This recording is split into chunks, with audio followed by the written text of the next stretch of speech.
For thousands of years, two species above all others have been intertwined in the lives of the people of the Pacific Northwest. In Gig Harbor, evergreen trees and Pacific salmon have sheltered and sustained the people who live along the shores of this small estuary. Since the first Puyallup tribe members built a longhouse near Donkey Creek, people have depended on both evergreens and salmon.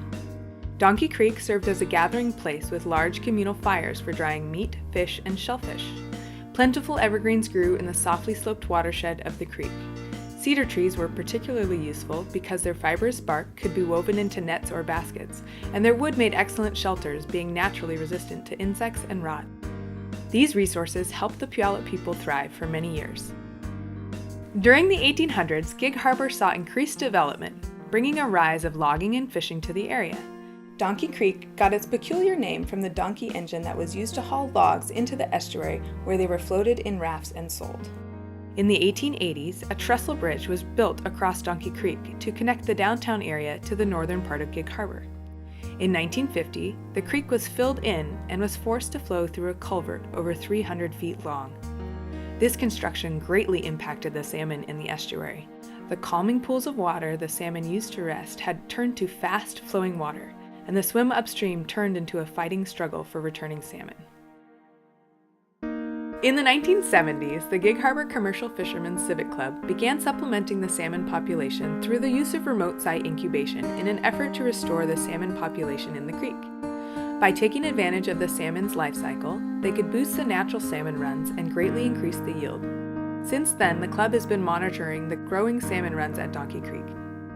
All salmon begin their lives in freshwater in cold, clear streams. The fertilized eggs hatch and the small alevin bury themselves down in the gravel. This is their most vulnerable stage. Everything must be perfect for the eggs to hatch so the alevin can survive to the fry stage. This is where the remote site incubator can help. The incubator protects salmon during their beginning life stages.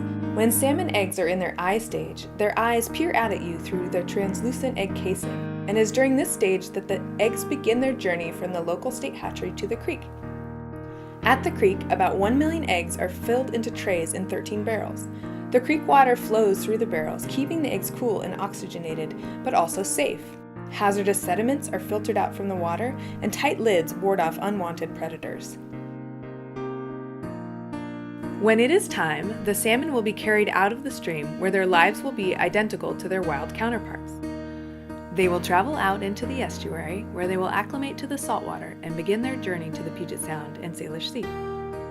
Within 3 to 5 years, the salmon are large and strong and navigate thousands of miles back to the stream in which they hatched.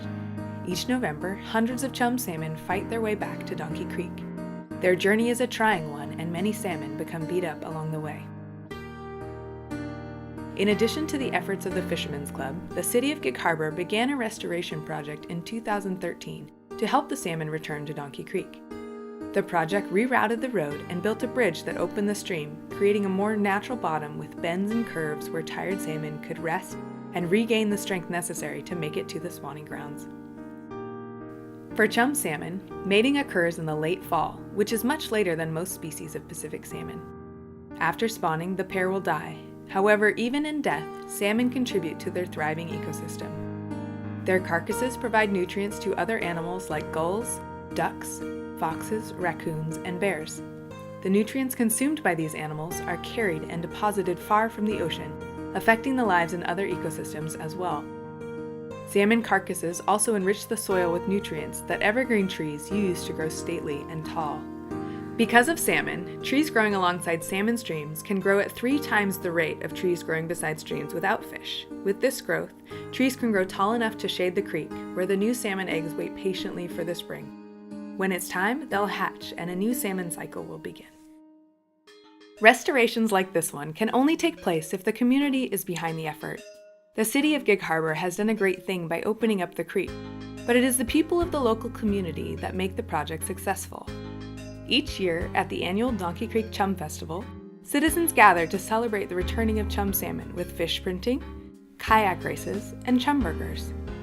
Throughout the year, Harbor WildWatch, a local environmental education organization, offers tours and field trips to the estuary to promote stewardship and raise awareness of this unique environment. Local school children raise salmon in their classrooms so students can watch the development before releasing them in the creek, and thousands of walkers and joggers enjoy the trail along the creek and estuary each year. When a community supports healthy environment for salmon, it is not only the salmon that benefit. For generations, the salmon and trees have sustained us. Now it is our turn to give back to them and ensure that they are protected.